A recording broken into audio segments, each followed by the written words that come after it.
Thank you very much. On the Belgian news feeds, we have something called the world news in 100 seconds. I'm going to do hands-on in 10 minutes, but actually my time's up. So we'll see how it goes. Luckily, I was told beforehand I would only have 10 minutes, so it's going to be explaining to you what exercises I do rather than you being able to do them now, but you can always do them later. And send me the results, as my students do. This I don't need to go into anymore, as we've already heard about different types of audio description. One possible subdivision is this.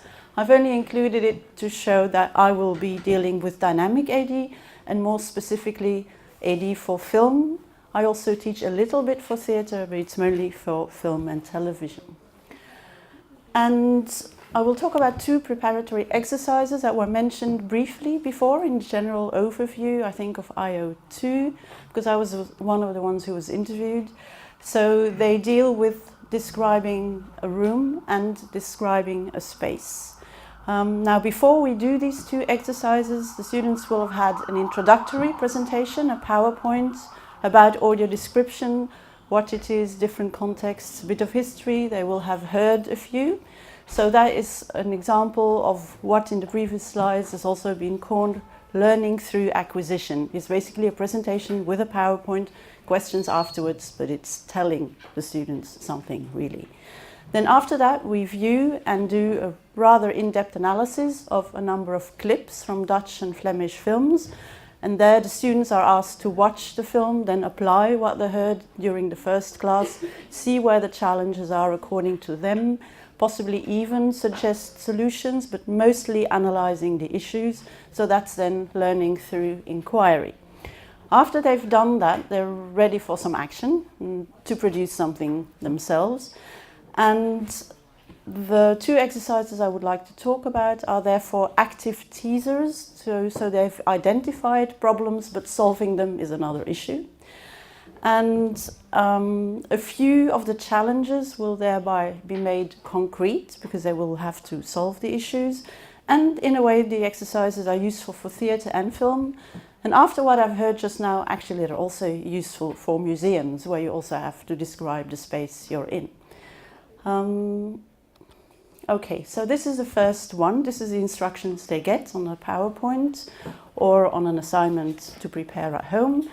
But usually we do this in class immediately. So describe a room from your house or your flat or your students' digs in writing.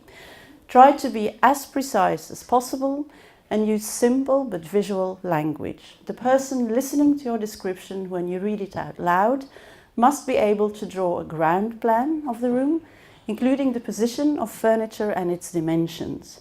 Colors and materials don't have to be specified. You have 15 minutes and a maximum of 250 words. So that you can try at home later. Now, why do I do this? And how does it work? So it's learning through practice and inquiry, and also discussion, because we discuss the results afterwards. First, they write their descriptions in the 15 minutes and respecting the length of the text. Then one student reads out his or her description, and the other one comes to the whiteboard like this one and draws the room from the description. Confusion is the result in 99% of the cases. If you were to walk into that room, even as a sighted person, you'd walk into a cupboard, end up in the curtains, fall through the window, all kinds of things would happen. And what is most difficult also is the proportion of things in the room. And they say there's a big suitcase, there's a big cupboard on the right, but what's big with proportion to the room, and where are you? What is always forgotten is that they have to position themselves with regard to their description to be able to say what is right, what is left, what is front, what is back.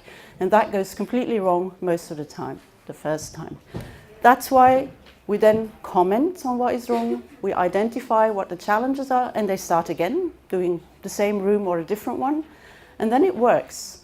They have identified what they've done wrong. The next drawings are usually presentable, acceptable, if not yet perfect. So what's the purpose?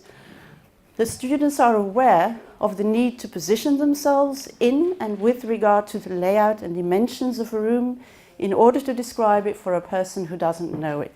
I don't believe in accumulating many learning outcomes in one lesson. So this goes step by step. Doesn't take 2 hours either, but it's a very important concept for many contexts in which AD is used, as becomes apparent from this slide, because this is a slide from a play in a theatre in Antwerp that was described by former students of ours. And as an audio describer in the theatre, you have to position yourself as the blind people sitting in the theatre. So you are describing from a perspective. So by giving them a concrete example from the theatre, I can show why the exercise they've just done is important. You have to know what's front, what's back, what's left and right, from what perspective. And also the distances are very important, because this was a huge stage. It's a play about migrants in isolation in a country, and the symbolism is clear only from the layout of the people on the stage. They're all little islands on the stage. So you have to be able, like they had to position the furniture in the room, you have to be able to position the characters on the stage within the space from a particular perspective. So I think it's important when you do an exercise to afterwards give an application or an example of how it could be applied. Yeah. Then the second exercise is a bit more difficult. And here they describe a painting that I'll show you in a minute by Edward Hopper. And this is the information I give. So I say who it is by, when it dates from, more or less. The genre, very broadly. The theme, very broadly. And then again, the instructions. Describe the picture in writing. Treat it as the opening scene of a film. Use no more than 140 words. And you ignore brushstrokes, art historical context, you just describe it as a scene, and you have 20 minutes.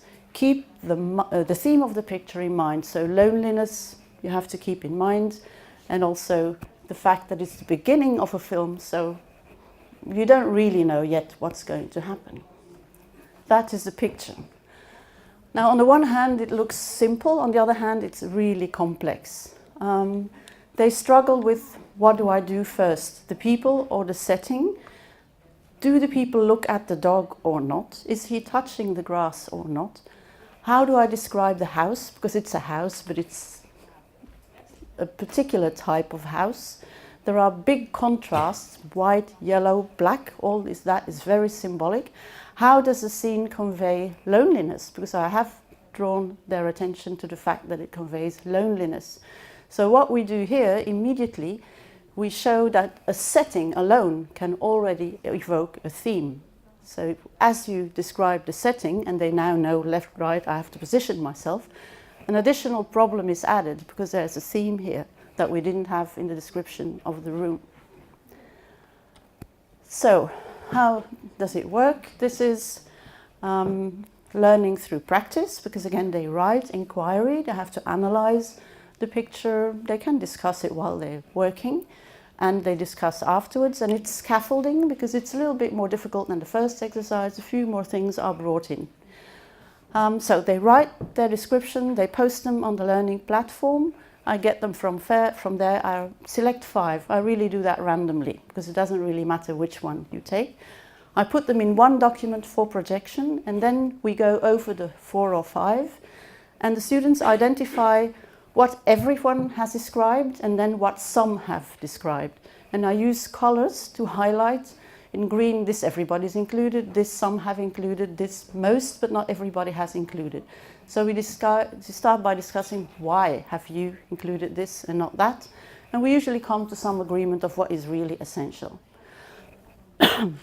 Then they identify challenges relating to the setting. So the specificity of the house, the symbolism of the colors, that is important. Well, they come up with all that automatically. I really don't have to hand it to them because they encounter these problems, so they come up with them. They have to identify the relationship between the characters, but also characters in environment, so their placement in space. I refer back to the picture from the theatre, where this is also important in a very different way, but it's a topic. It's a soft skill in a way. You have to be able to identify spaces and where people are in spaces, whether it's in a film or on a play or wherever. So once that done, other challenges, whatever remains. Description of the characters is always hilarious because I always say the woman is old and I say she's middle-aged. And then, yeah, and then I think, okay, I'm very old, obviously. So, yeah, but it's interesting because it's subjective and they realize they will always be subjective when describing to some extent. It's a matter of perspective. Then the exercise is repeated and very often we construct one in group that then is considered to be a good one. And these are the learning outcomes. So the students identify and name the challenges involved in selecting information for this static scene. Looks simple, it's not really that simple. They identify the missing contextual information also because some of the problems they can't solve because they don't know what comes next.